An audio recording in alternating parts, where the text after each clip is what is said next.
So good morning students. As you all of know that the electrochemistry part is over. The next part of your syllabus is thermodynamics. ठीक है, तो जो आपने third same thermodynamics में पढ़ा था वो सब पढ़ा था फर्स्ट लॉ ऑफ थर्मोडाइनमिक्स। तो फर्स्ट लॉ ऑफ थर्मोडाइनमिक्स में आपको ये बताया गया था कि फर्स्ट लॉ की अगर आप स्टेटमेंट पे जाते हो तो every action has same reaction. ठीक है, कि इक्वल एंड अपोजिट रिएक्शन होगा कि जितना हमें काम करवाना, हम चाहे जहां से मर्जी काम करवा ले, हमें एनर्जी देनी पड़ेगी। ठीक है, और एनर्जी वो ले रहा उतना ही हमें क्या दे देगा, वो हमें एनर्जी की फॉर्म में वापस दे देगा। Energy neither created nor destroyed वाली कहानी थी। पर इसमें कहीं भी उसने फर्स्ट लॉ ने हमें ये नहीं बताया कि रिएक्शन जो है वो किस साइड में होगी, कि जो हीट जो है वो फ्लो होती है। ये बता दिया, ठीक है भाई आपको ये काम कराना है तो हीट यहाँ से यहाँ चली जाएगी, यहाँ से यहाँ भेजनी तो मुझे एनर्जी प्रोवाइड करनी पड़ेगी। ये चीज मैंने बता दी, बट ये नहीं बताया कि वो हॉटर से कोल्डर में जाएगी, कोल्डर से हॉटर में जाएगी, किस में जा सकती है किस में नहीं जा सकती है, वो चीज वो एक्सप्लेन नहीं कर पाया। That means direction of flow of heat उसने एक्सप्लेन नहीं किया फर्स्ट लॉ ने। ये कौन एक्सप्लेन करेगा, सेकेंड लॉ। सेकेंड चीज की रिएक्शन होगी या नहीं होगी, इस बारे में भी उसने कुछ नहीं बताया कि आपका जो प्रोसेस है, जो फिजिकल प्रोसेस इन्वॉल्व हो रहा है वो होगा या नहीं होगा। Spontaneity of reaction, delta G negative होता है या जीरो होता है या पॉजिटिव होता है, ये चीज आपको बताती है कि रिएक्शन होगी या नहीं, प्रोसेस होगा या नहीं। फर्स्ट लॉ ने इसके बारे में कुछ नहीं बताया।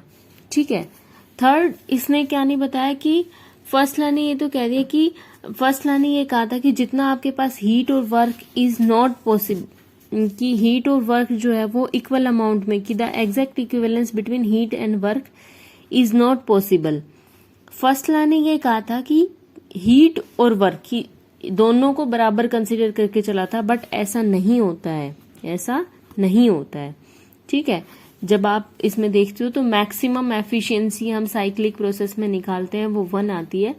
बहुत सारे ऑब्जर्वेशन करके देखे, बहुत सारे एक्सपेरिमेंट्स करके देखे, तब आपको ये पता चला कि मैक्सिमम वर्क डन जो होता है वो साइक्लिक प्रोसेस में होता है। मैक्सिमम वर्क डन जो होता है वो साइक्लिक प्रोसेस में होता है, और किसी में मैक्सिमम वर्क डन होता भी नहीं है। ठीक है, बट उसकी भी एफिशिएंसी 1 से नीचे रहती है, कि जितनी एनर्जी हम देते हैं उसके बदले में हमें कुछ ना कुछ 1 से कम मिलती है, प्रॉपर इक्वल अमाउंट हमें नहीं मिलती है। ठीक है, तो जो साइक्लिक प्रोसेस आपके पास इन्वॉल्व होता है, साइक्लिक प्रोसेस क्या होता है कि अगर आप ए से बी में, ये आपका इनिशियल पॉइंट है, ये आपका फाइनल पॉइंट है, आप पाथ 1 से ए से, पाथ 2 से ए से बी में गए, इस पॉइंट पे आ गए, अब किसी और पाथ से आप वापस अपनी इनिशियल स्टेज पे चले जाओ, वापस अपनी इनिशियल स्टेज पे चले जाओ किसी और पाथ के थ्रू, तो ये प्रोसेस क्या हो गया मेरे पास, साइक्लिक। एक साइकिल कंप्लीट हो गया। इसी से अगर वापस जाता है तो वो साइक्लिक प्रोसेस नहीं होता, वो आपके पास रिवर्सिबल प्रोसेस आ जाता है। ठीक है, रिवर्सिबल और साइक्लिक प्रोसेस में थोड़ा सा डिफरेंस होता है। रिवर्सिबल प्रोसेस आपको क्या कहता है कि प्रोसेस बहुत ही स्मॉल स्टेप्स में होता है, प्रोसेस किसमें होता है, बहुत ही स्मॉल स्टेप्स में होता है। बट साइक्लिक प्रोसेस में ये चीज जरूरी नहीं है कि स्मॉल स्टेप्स में ही इन्वॉल्व हो, आपके पास कितने भी किसी भी साइज के स्टेप में इन्वॉल्व हो सकता है। ठीक है, तो साइक्लिक प्रोसेस है, इसका मतलब यहां से यहां चला गया, तो internal energy of the system इसमें क्या होती है, 0 होती है। इंटरनल एनर्जी सिस्टम 0 होती है। और फर्स्ट लॉ से अगर आप जाओगे तो delta U internal energy is equals to Q plus W. ठीक है, डेल्टा यू 0 हो गया, चेंज इन इंटरनल एनर्जी 0 हो गया, तो क्यू किसके बराबर होगी, माइनस डब्ल्यू के। ठीक है, अब आपके पास क्या कहता है कि when the cyclic process is carry out at constant temperature the cycle is said to be isothermal cycle. कब इसको हम आइसोथर्मल बोलते हैं, अगर वो कांस्टेंट टेम्परेचर पे हो रहा है वो प्रोसेस इन्वॉल्व, तो उसको आप क्या बोल रहे हो, आइसोथर्मल साइकिल बोल रहे हो। ठीक है, उसके बाद the Carnot cycle. Carnot cycle एक वेल नोन प्रोसेस जो ऑल्दो रिवर्सिबल प्रोसेस जो होते हैं वो इतने स्मॉल स्टेप्स में होते हैं। इनफाइनाइट सिमिलरिटी का मतलब होता है कि जिसको हम मेजर नहीं कर सकते, इतने छोटे छोटे स्टेप्स में इन्वॉल्व हो। ठीक है, वापस जितना आगे चले उतना ही वापस पीछे, जितना आगे उतना ही पीछे, जितना आगे उतना ही पीछे। ठीक है, तो वो आपके पास क्या होता है, रिवर्सिबल प्रोसेस होता है। ऐसा यूनिवर्सली ऐसा कोई रियल में कोई रिवर्सिबल प्रोसेस होता हमने देखा नहीं है, सारे के सारे क्या है, इमेजनरी है। जो रिवर्सिबल प्रोसेस है वो क्या है, इमेजनरी प्रोसेस है। तो आपके पास जो maximum concept is quite useful in deriving the most well known cycle process, जो साइक्लिक प्रोसेस जो हमें पता है, जो हमने देखा है, दैट इज कार्नोट साइकिल और कार्नोट इंजन। ठीक है, तो ये फ्रेंच साइंटिस्ट था सादी कार्नोट, उसने इसको डिजाइन किया। तो उसने क्या बताया कि जो उसने ये मैक्सिमम एफिशिएंसी दिखी इस प्रोसेस में, कार्नोट इंजन में ही उसने मैक्सिमम एफिशिएंसी नोट करी, वो भी आपकी 1 से नीचे ही है।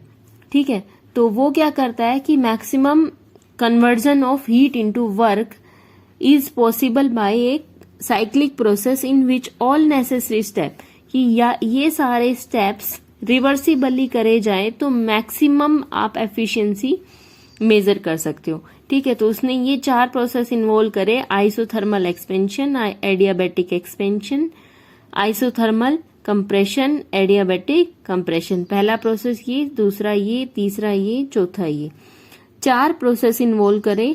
और चारों के अंदर मैंने ये इसने क्या माना कि सोर्स जहां पे आप स्टार्ट कर रहे हो वहां पे मैंने कोई एक टेम्परेचर माना है, और फाइनली एक ऐसा टेम्परेचर होगा जो जहां पे आपके एक सोर्स होता है और एक सिंक, कि जहां से लिया और जहां पे जाना है। ठीक है, तो जहां से लिया वहां पे टेम्परेचर माना T2 और हीट एब्जॉर्ब वहां पे हुई उसको क्या माना Q2, और जो आपके पास जहां पे जाना है वहां पे टेम्परेचर हो गया T1 फाइनल T1, और आपके पास हीट फाइनल क्या हो गई Q1। ठीक है, सिस्टम लिया, सिस्टम इंसुलेटेड सिस्टम लिया, उसके अंदर 1 मोल ऑफ गैस को फिल करा विद ए फ्रिक्शनलेस पिस्टन। ठीक है, तो जैसे आपके पास प्रेशर और वॉल्यूम की कर्व बनाते, ऐसे अगर आप मैं बात करती हूँ, फर्स्ट प्रोसेस मेरा ये है आइसोथर्मल एक्सपेंशन। एक्सपेंशन हो रहा है, आइसोथर्मल का मतलब टेम्परेचर तो कांस्टेंट है, तो T2 टेम्परेचर कांस्टेंट है यहाँ पे भी और यहाँ पे भी। ठीक है, अब इसमें क्या हो रहा है, एक्सपेंशन, एक्सपेंशन का मतलब क्या हो गया, वॉल्यूम बढ़ जाएगा। ठीक है, तो वॉल्यूम यहाँ पे क्या था V1 था, और यहाँ पे कितना हो गया V2, इस साइड वॉल्यूम इंक्रीज हो रहा है, तो V1 से V2 वॉल्यूम बढ़ रहा है। सेकेंड प्रोसेस में क्या है, जब इस पॉइंट पे आ गए तो यहाँ पे टेम्परेचर तो आपके पास फिक्स था, पर अब मेरे जो प्रोसेस इन्वॉल्व होगा वो एडियाबैटिक एक्सपेंशन होगा। तो एडियाबैटिक के केस में क्या है, टेम्परेचर चेंज हो सकता है, कोई उसने बोला नहीं है, हीट कांस्टेंट रहती है, बट टेम्परेचर तो चेंज हो सकता है। तो T2 से जब एक्सपेंशन होता है तो T1 कम टेम्परेचर की तरफ चला जाता है। ठीक है, और V2 वॉल्यूम मेरा क्या रहा है यहाँ पे फिक्स, वॉल्यूम भी चेंज होगा, यहाँ पे आपके पास टेम्परेचर भी चेंज होगा और वॉल्यूम भी, थोड़ा सा वॉल्यूम बढ़ जाता है, एक्सपेंशन हो रही है तो टेम्परेचर ज्यादा आपके पास डिक्रीज होता है, वॉल्यूम थोड़ा सा बढ़ जाता है। थर्ड प्रोसेस जो मेरा इन्वॉल्व होता है वो फिर होता है T1 और V3। अब मेरा जो फाइनल टेम्परेचर आया वो क्या आ गया T1, और वॉल्यूम क्या आ गया V3। वापस अगर मैं जाऊंगी इस पे तो मेरा क्या हुआ, यहाँ पे ये होना चाहिए आइसोथर्मल। आइसोथर्मल का मतलब टेम्परेचर तो कांस्टेंट हो गया T1, और कंप्रेशन है तो V3 से किस पे चला जाएगा, V4 पे, कम वॉल्यूम पे चला गया। फोर्थ फिर एडियाबैटिक कंप्रेशन है, तो एडियाबैटिक है इसका मतलब हीट कांस्टेंट है, बट टेम्परेचर फिर से क्या होगा, कंप्रेशन है तो टेम्परेचर फाइनल वाला आ जाएगा T2 और V1। ये आपके पास प्रोसेस क्या हो गया, साइक्लिक प्रोसेस। अब हमने जब फर्स्ट लॉ पढ़ा था तो हमने सबके वर्क डन पढ़े थे कि आइसोथर्मल के लिए वर्क डन क्या होता है, W is equals to RT ln V2 by V1।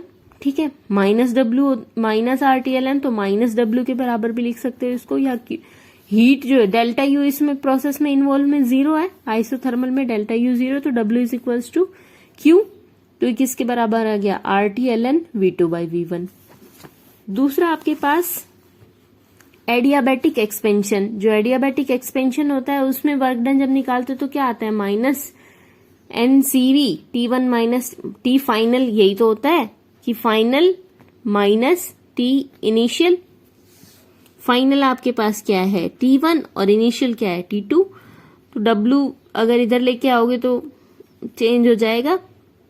ठीक है, माइनस साइन इसलिए लिया है क्योंकि यहाँ वर्क हो रहा है कि work done by the system, दोनों में ही work done by the system है, तो बाय द सिस्टम में दोनों के वर्क पे नेगेटिव चार्ज आ गया। आइसोथर्मल कंप्रेशन जब है, और तो कंप्रेशन के केस में क्या होगा वर्क डन में, W is equals to RT ln final volume upon initial volume. तो V2/V1 होता है, तो फाइनल वॉल्यूम मेरा क्या आ रहा है इसमें V4 और इनिशियल वॉल्यूम क्या है V3, तो क्या आ गया V4/V3। ठीक है, टेम्परेचर क्या है यहाँ पे इन्वॉल्व, थर्ड वाले में टेम्परेचर मेरा क्या इन्वॉल्व है T1। ठीक है, एडियाबैटिक कंप्रेशन में क्या है, एडियाबैटिक में वही W is equals to CV/T2 minus T1। भाई यहाँ पे तो क्या था, work done by the system था, जब कंप्रेशन हो रही है तो work done on the system हो रहा है। एक्सपेंशन में work done by the system है, तो साइन W का नेगेटिव लिए दोनों जगह पे, और यहाँ पे work done on the system है, तो दोनों जगह पे क्या लोगे आप, पॉजिटिव साइन लोगे। बाकी वही लिखना है आपको, CV/T2 माइनस T1 का मतलब वही है, फाइनल माइनस इनिशियल करके लिखोगे, माइनस साइन लगा के जो आप पढ़ते आए उसी हिसाब से लिखोगे। टोटल वर्क के लिए क्या करना पड़ेगा, चारों वर्क को कंबाइन कर दो। जब चारों को कंबाइन करोगे तो ये एक दूसरे से कैंसिल कर जाएंगे, बचेगा आपके पास क्या RT ln V2/V1 और V4/V3। ठीक है, इसके केस में क्या करो, ये तो आपके पास क्या है W है। ठीक है, अगर आप ये देखो TV की power gamma -1 equals to constant, ये हमने पढ़ा था। अगर इसमें T1V1 और T2V2 कर दे, ठीक है, तो T2V2 T1V1 कर दो या V3V4 कर दो, कोई फर्क नहीं पड़ना इसे, क्योंकि देखो T2V2 की power gamma -1 equals to T1V1 की पावर लेना था, इसने T1V3 ले दिया। वो इसने इसलिए लिया है एडियाबैटिक प्रोसेस में, क्योंकि ये जो फॉर्मूला लगता है ये एडियाबैटिक प्रोसेस में लगता है। तो उसमें क्या कहता है कि T2V2 की पावर गामा -1 इक्वल्स टू, जो यहाँ टेम्परेचर है यहाँ वॉल्यूम है, तो T1V3 की पावर गामा -1। ठीक है, अब इसको क्या कर सकते हो आप, T2V और दूसरा जो प्रोसेस इन्वॉल्व है वो ये वाला है, तो इसमें क्या है T2V1 की पावर गामा -1 और T1V4 की पावर गामा -1, यही चीज ली हुई है। दोनों एडियाबैटिक प्रोसेस पे जो भी टेम्परेचर वॉल्यूम है उनके ऊपर गामा -1 लगा दो। ठीक है, अब इन दोनों को अगर आप डिवाइड करोगे इस तरीके से तो ये कैंसिल हो जाएगा, T2 से T2, T1 से T1, V2 क्या आएगा आपके पास, V2/V1 की पावर गामा -1, इधर क्या आ जाएगा V3/V4 की पावर गामा -1। गामा -1 से gamma -1 cancel, V2/V1 equals to V3/4 कर सकते कंबाइन, या तो इसकी जगह ये रख दो या इसकी जगह ये लिख दो। यही आपके पास किया हुआ है कि V4/V3 इक्वल्स टू V1/V2। ठीक है, तो W की जगह क्या होगा, दोनों चीजों को एक साथ लिख सकते हैं, सिर्फ साइन चेंज हो जाएंगे। क्यों, क्योंकि वहां पे V4/V3 की जगह यहाँ V4/V3 है और यहाँ पे V3/V4 आ रहा है, तो माइनस साइन कर दोगे तो ये चीज ln की क्या हो जाती है, रिवर्स हो जाती है, माइनस साइन कर दोगे। ठीक है, V2/V1 तो क्या आ गया R ln V2/V1 को कॉमन ले दो तो आपके पास क्या बचेगा T2 माइनस T1। ये आपके पास क्या आ गया, वर्क इन्वॉल्व। तो ईटा जो होता है, ईटा आपके पास ये होता है कि work done by the system, की सिस्टम ने जो काम करा अपॉन में हीट एब्जॉर्ब। तो हीट एब्जॉर्ब जब आप निकाल रहे थे तो Q is equals to -W से जब आप निकाल रहे थे तो वो आ रही थी RT2 ln V2/V1, और ये मैंने निकाल दिया work done by the system. दोनों को डिवाइड करेंगे तो क्या आएगा मेरे पास, ln V2/V1 कैंसिल, बच गया क्या T2, R से R cancel, T2 minus T1 upon T2 की initial temperature minus final temperature upon initial temperature. इस पे क्या डिपेंड कर रही है मेरी ईटा। ईटा क्या होता है, एफिशिएंसी ऑफ कार्नोट इंजन। ये जो एफिशिएंसी ऑफ कार्नोट इंजन है यही आपके पास क्या होती है, मैक्सिमम होती है फॉर ए गिवन टेम्परेचर। ठीक है, अब T2 हमेशा T1 से ज्यादा होता है, कि जिस टेम्परेचर इनिशियल जो टेम्परेचर होता है वो फाइनल वाले से हमेशा ज्यादा होता है, तभी तो आपके पास एफिशिएंसी पॉजिटिव आएगी। अगर आपने T2 को लोअर ले दिया तो वैसे ही एफिशिएंसी नेगेटिव हो गई, 1 की वैल्यू तो छोड़ दो तो नेगेटिव ही होगी, तो नेगेटिव तो 0 से भी कम हो जाता है। ठीक है, हमें क्या रखनी है, पॉजिटिव, पर इसकी वैल्यू मैक्सिमम 1 कब होगी, 1 तब हो सकती है आपके पास जब मेरा T1 0 हो जाए। तो T2 डिवाइडेड बाई T2, इसका मतलब क्या है, T1 0 होने का मतलब क्या हुआ कि T1 कैन 0 हो ही नहीं सकता, क्योंकि T1 0 होने का मतलब है कि वो तो टेम्परेचर खत्म ही हो गया वहां पे क्या हो गया, तो टेम्परेचर आपके पास क्या है, खत्म हो नहीं सकता, इसलिए T1 की वैल्यू 0 हो नहीं सकती। तो हमेशा ये क्या रहेगी, चाहे ये 0.00001 हो, बट ये कहीं ना कहीं 0.001 भी आपकी अपनी वैल्यू रखेगा, तो ये जो ईटा है वो हमेशा 1 से लेसर आएगी। कार्नोट इंजन की